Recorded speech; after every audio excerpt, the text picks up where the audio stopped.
Johnson & Johnson's a company that cares, and within Johnson & Johnson we have a credo that we live by. Very first responsibility in our credo is to our customers and our patients, the doctors, fathers, mothers, and the folks we service.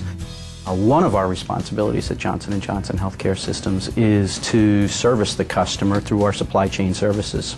We take care of all of the electronic orders. We take care of all the phone calls and faxes that are brought in from a customer. They order the products, and at that point we drop them down at the logistics center, which is shipped and built out to the customers. Not all that long ago, our supply chain business was really chartered to move products from our warehouses to the warehouses of our customers and distributors. We are now in an environment where more and more our products are required for procedures the very next day.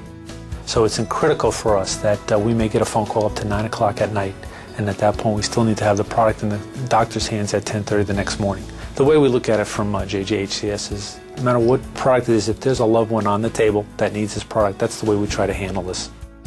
Our supply chain systems environment is complicated, and the transactions that we actually monitor through the process span a number of technology platforms en route to actually filling those orders to our customers.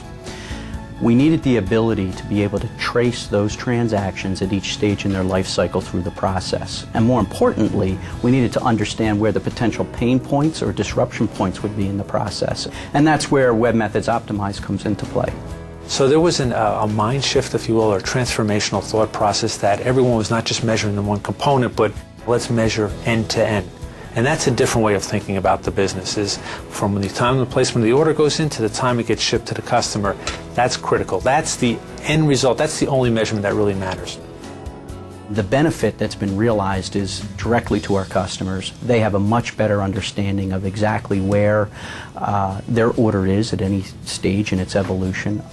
Our business partners have a much better understanding of what orders potentially might be at risk, and we can work collaboratively to make sure that we close those gaps and that we meet our service levels to the customers. I think it's a smarter way of going after a business challenge.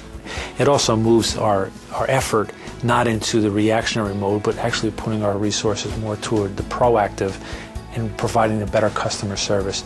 The most exciting aspect of this project, it actually started with a small collection of folks, Rick Moots, Ivan Castro, and some other folks within our IM division.